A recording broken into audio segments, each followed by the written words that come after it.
watching him, knowing that once one of his legs bends, he can only go one way.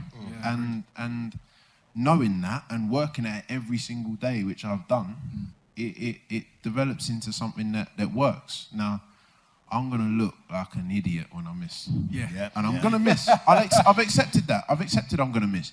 I'm going to look an idiot when I miss, and it will go viral. 100% it'll go viral. But I don't care, because I'll still come back the next one and do the same thing. I have to, because it works. My guy. Right, that still. Keeper wasn't too happy though, was he? Nah, but he's an idiot. Like, he went and stood on his right-hand post and was trying to play all these mind games. And I'm looking at him the whole way thinking, I could sprint up to this ball and roll it in the other corner and get nowhere near it because you're playing silly buggers. But after I scored the penalty, he tried to give it some. Now, I've already made you look like an idiot once. Don't make you look like an idiot again, because it's not going to look good for you. So there he done. He come up to me and he started talking nonsense. And one of the boys jumped in between, and I just thought, you know what? You're a fool. Just take the fact that you've already lost this one and just eat a little bit of humble pie, because goalkeepers save penalties, they're heroes. Yeah, of course. Players miss penalties, they're villains. It's how it is. And you've tried to play mind games. You played your game, I played my game. My game came out on top. Accept it. Because if you don't accept it, it looks worse. So he didn't want to accept it. So he had to take a big laugh in his face as well with it. And look, at the end of the day, it don't look good for him. I mean, it don't look great for me because it looks like I'm taking the piss, but I was taking the piss. No, so they actually made me it's one of them. I accept it. He's got to accept it. We won the game 2-0. I scored a penalty. What is it about Charlton that has, because you're just on fire? Like, are you still? I'm pretty sure you're still their top goal scorer, even though you've been injured for how long? I've been out for 7 weeks now with a knee problem, but I'll hopefully be back in training this week. And yeah, I'm now joint top goal scorer. Oh, joint. Yeah, I had to give a couple people a little chance to catch up. I think Dicko might have more goals than me still, though. Dicko, we'll have to have a conversation about that. But he keeps telling me goals never done. Like, it's unacceptable. But I'm still joint top goal scorer. I was gutted because for the first 2.5 weeks after I got injured, I was still the joint top goal scorer in the league. Yeah. And obviously I'm miles behind now because Mitrovic just keeps everything that hits him goes in. It comes off his nose, it comes off his arse, and it goes in the back of the net. And look, I'll be honest, he's probably going to be the top goal scorer in the league this year. But by the same token, I think there's only one player or two players that have got a better goals per minutes ratio than me. So at the end of the day, it's things like that you have to take solace in. And I know I can score goals. Yeah. Give me chances to score goals. That's what strikers do at whatever level they play at. So when I'm back and I'm fit and the knee's all good, I will hopefully resume scoring goals. Yeah. For those people who don't actually know you and they're seeing you with pink hair, do you want to explain what it is about, like why you're doing the pink hair thing, Pink October? So it started last year. It didn't start last year. The seedling, the idea came years ago, and there's been a good few of my family who have suffered with cancer, beaten it, and sadly lost the battle as well. And for me, it's difficult. I've been given a skill, a talent, and I've been given a platform because of that talent. And I don't see enough footballers doing enough with the platform that they're given. I see a lot of footballers want to sell clothes and they want to sell hats and they want to do things for their own personal gain and to line their own pockets. And it's not for me. It's not for me. I decided that I'd wear pink boots for the month of October, and I'd try and raise some money for cancer, and in aid of cancer awareness, and obviously pink being the colour of breast cancer awareness, and it's striking, especially on a man. And then it kind of got to a stage of, I had blonde hair, so it was, let's just dye it pink. kind of went a little bit conservative last year. I'm not gonna lie. We went a nice shade of pastel pink, which I could half get away with, and it was good. The month went really well last year. We raised just over 16 grand, and doubled that this year, innit? And I think we beat that today. I haven't looked at it today, but we got about another 5 grand that's got to go in there. But it's something bigger than football. It's bigger than me. It's bigger than us. It's bigger than society, I suppose, because the rates now are 1 in 2. 1 in 2 will suffer, and I think they're saying 1 in 3 will, 2 in 3 will survive, and there has to be something more we can do, and I'm sick and tired of seeing, please go out and buy my clothes, and please go out and buy my hats, and the same old, excuse my language to the kids, but same old bollocks. It's rubbish. Look at the car that I drive. Look at this. Look at that. No. Why don't you actually use the platform you've got to try and do something that's bigger and better than you, and bigger and better than all of us individually? Yeah. No, respect for that, man. So this year we went bigger and bolder. We went neon pink, and unfortunately the knee gave way. So I haven't been able to play at all this month, but it means I've been able to do more in terms of more interviews and more campaigning and more things like that. And that's how the word spreads and the awareness spreads, because it's not simply about the money that I raise in this campaign individually. It's getting other people involved. Now, if I told you that there's boys at 6 years old and 7 years old dyeing their hair pink, I've been seeing it everywhere. And it's unbelievable. So I think the whole West Ham backroom staff did the same.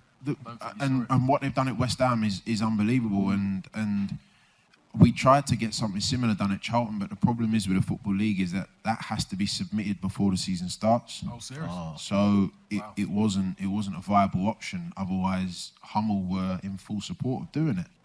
Now, whether I'm at Charlton next year or whether I'm somewhere else or in the years to come, I'd like to think that at some point it will become a national thing whereby in the month of October we as a sport and the governing bodies that run our sport can do something and do a little bit more and hopefully help those who will have and will inevitably suffer from the disease.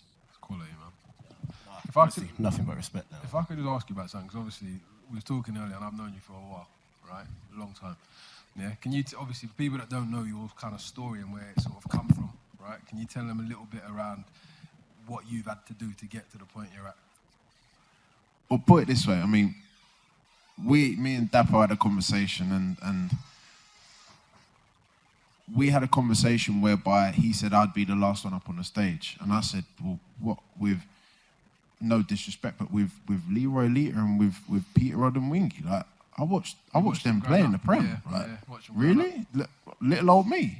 Like, and that's no disrespect to Julia, because Julia's doing her job as well in her team, and they're flying. And I've known Jilly for years and years, so I know all about what's going on in women's football, and they are making great strides. But I'm the last one up on this stage, and I'm seeing them two, and I'm thinking, rah.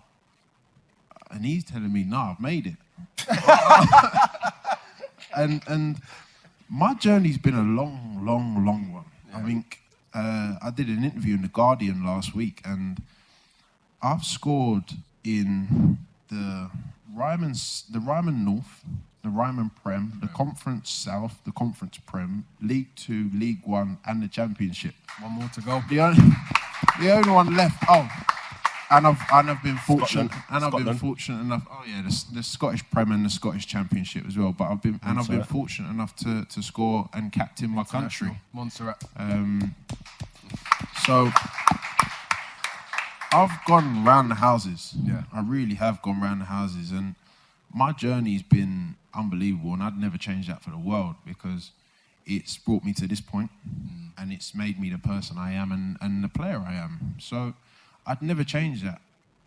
But to get here, sat here at 29 years old, and to be on the verge of what I'm on the verge of is unbelievable. I was told that I'd never play professional football. Yeah. I was told that I'd never play in League 1. I was told I was never good enough for the championship. And every single time someone said that, I've managed to prove them wrong. So anyone fancy telling me I can't play in the Prem, just come whisper it in my ear.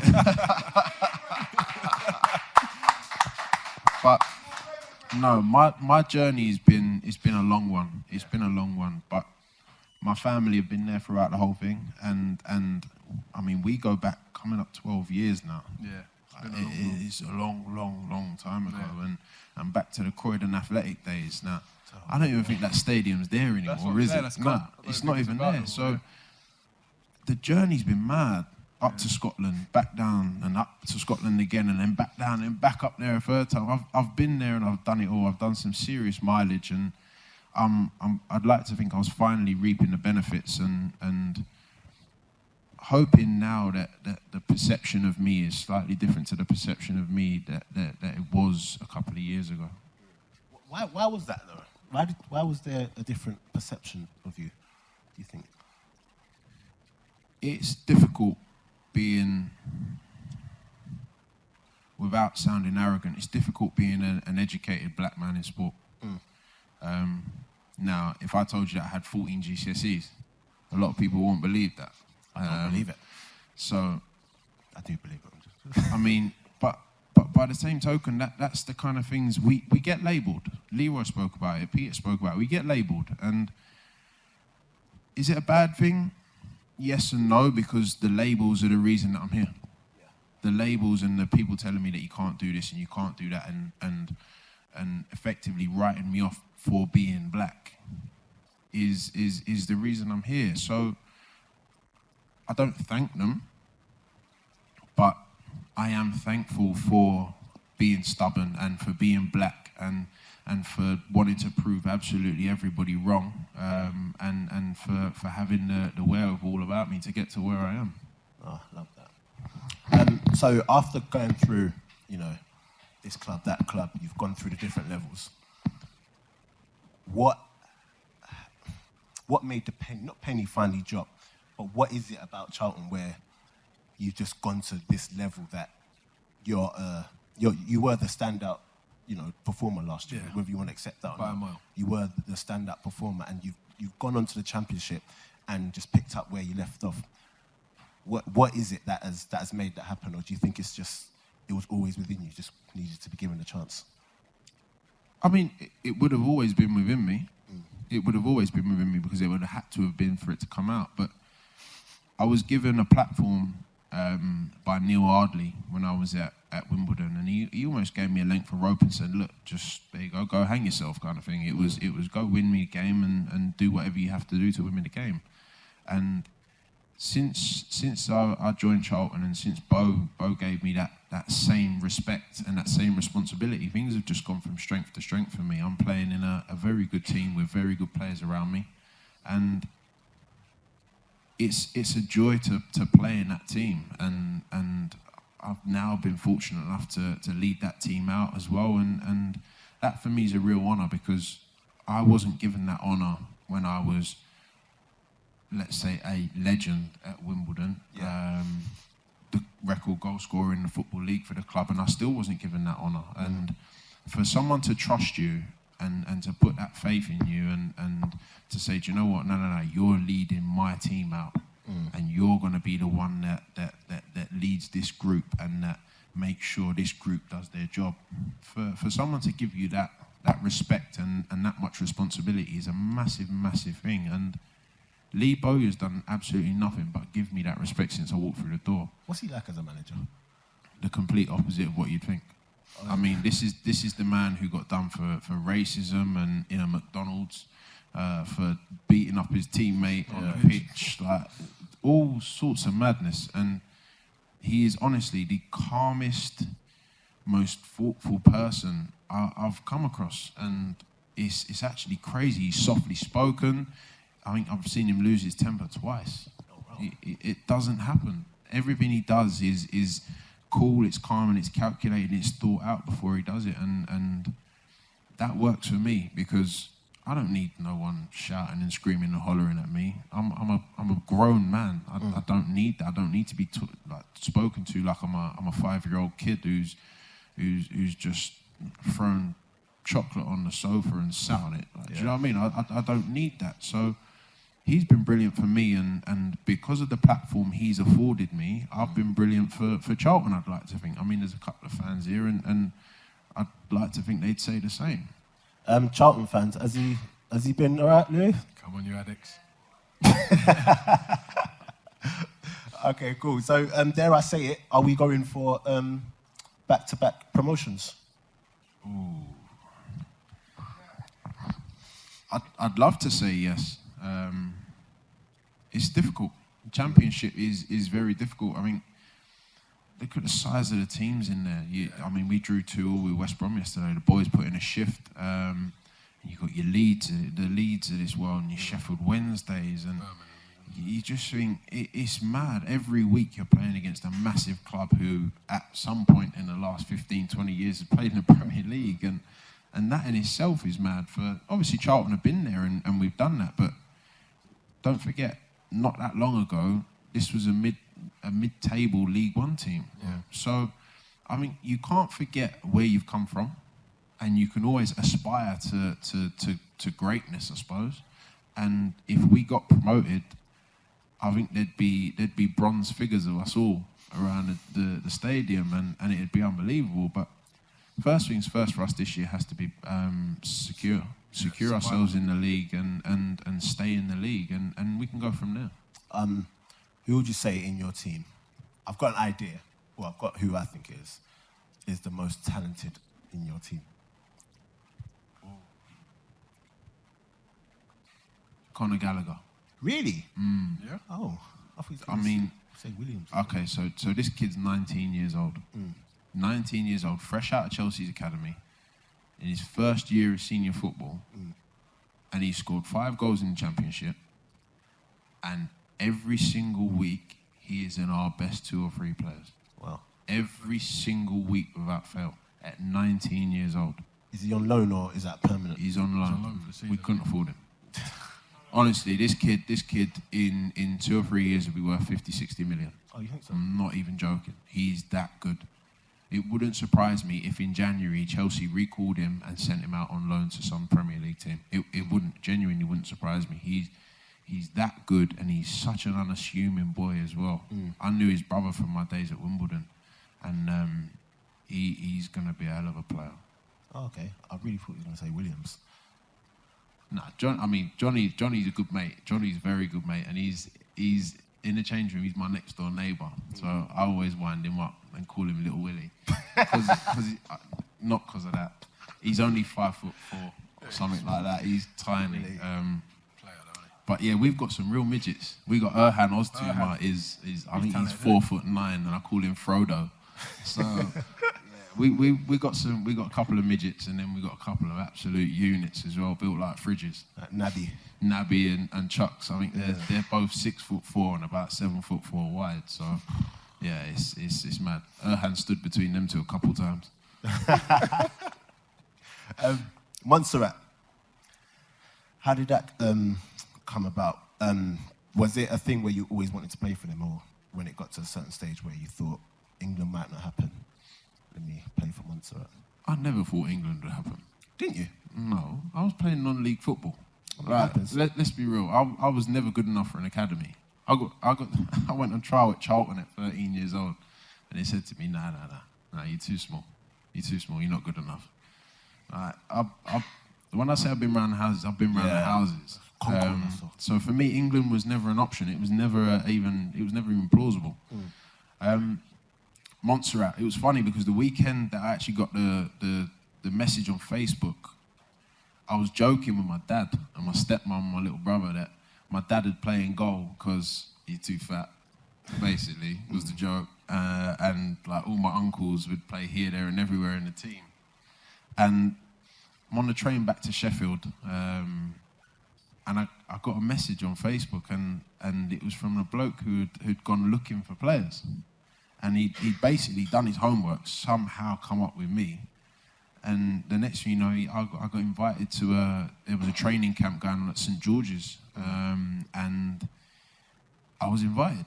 Yeah. So next thing I know, I'm there training with all of these boys some of which I knew of but had never met. And there you go, you're in the Montserrat team for these 2 World Cup qualifiers. Unbelievable. It was just mad. That's unbelievable. And you're captain now as well. Captain now, injured captain. Captain now. My little brother plays left back. I know. Oh, wow. I heard. No, Cliff told me to tell you need to start scoring goals as well, mate. Cliff can't even talk to me. I'm had enough of him. I've had enough of him. So there's Cliff, there's Coms, It's Craig Barrett. Big Coms, little Coms, Craig Barrett, Woodsy, Mason. It's just a group of boys who no doubt some of you sat here will know. And it's funny because we go away and I try and do it right and be the professional. Obviously, I play football for a living, so I'm one of the lucky ones. But try and do it right and this, that, and the other. The boys are out pissed up the night before a game, and I'm just like, oh my God! I hear girls coming in and out of rooms. I'm just like, this is ridiculous. But every time they get called upon, they turn up. Yeah. So I can't even say anything about it. I just got to sit there and swallow it and just go, all right, whatever. Yeah, shout out Cliff for that one. Yeah, big Cliff. So what's next for you? Because a lot of people look at you, and you're going to be humble about it, but you should be playing Prem. And a lot of people are going to look at you and think, if you don't get promoted, I'm not trying to put you on the spot here, but if you guys weren't to get promoted and the Prem club was to come in, would that be an easy decision to make? Yeah. I mean, I'll be completely honest with you. I was told I'd never play professional football. And if any child, teenager, adult was ever given a chance to play in the best league in the world, which it is, would they turn it down? Not a prayer. I don't mean to sound disrespectful at all to Charlton, because I love it here. And it's home for me as well. But if I was offered the chance to play in the Premier League, there's not a single part of me that could ever turn that down. Yeah. Now, obviously, the dream would be to get promoted and to be able to play in the Premier League with Charlton and score the first goal back in the Premier League for Charlton. But make no bones about it, for somebody who was told they'd never be a professional footballer to be offered the chance of playing in the Premier League, it wouldn't even be a question, and it wouldn't be a question of money or love for a club or anything like that, or a manager or teammates or anything. It would simply be, it's the Premier League. Yeah. My strike partner got the opportunity to play in the worst team in the Premier League last year, and he jumped at the chance, as I'd expect. He was 21 years old, and Huddersfield come calling, and he wants to go and play in the Premier League. Now, that's Carlin Grant in case... if he never plays in the Premier League again, he's played and scored in the Premier League, so nobody can take that away from him. Yeah. And it'd be the same thing for me. It'd be an honour to play in the Premier League. To score in the Premier League would be something completely different, and then literally I would have completed football. Yeah.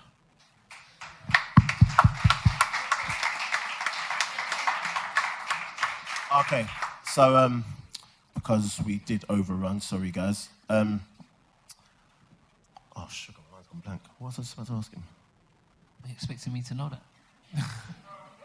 I was just about to ask you something. While you have a think, obviously, like, you talk about how like your journey and everything, and how hard it was. What would you say was your main motivation? What kept you going when maybe there was times where you thought, I know where I want to get to, but you might not have saw it there and then? What kept you going and kept you pushing and grafting? Well, the first instance where I was released from Millwall as a first-year pro, I remember I had the conversation with the manager, and he basically said, "You got no chance, kid." And I went out into the car park, and I was on the phone to my stepmom, and she said, "Well, what are you going to do about it?" She said, "You're going to stand there and cry." And I'm not going to lie, I had tears in my eyes. I'm a 18-year-old kid, just been told that his dream was dead. And she said, "Well, what are you going to do about it? You're going to stand there and you can cry about it, or are you going to do something?" And that hurt. It hurt.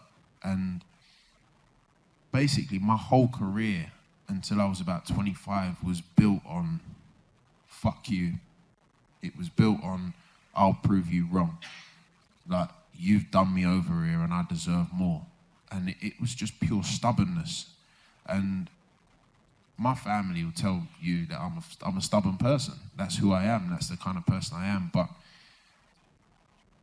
that very first time, it was my stepmom who was the driving force behind it. And ever since then, it's been pure stubbornness and you're not going to beat me. And that's been my attitude. And okay, hate is a strong fuel. But sometimes it takes something like that for you to actually get to where you need to get to. And like, I feel no ill will towards the man who released me now. He's since come up to me and said, do you know what? Fair play to you, you've done well. And I just went, no, and kept it moving. Because at the end of the day, I don't need your praise now.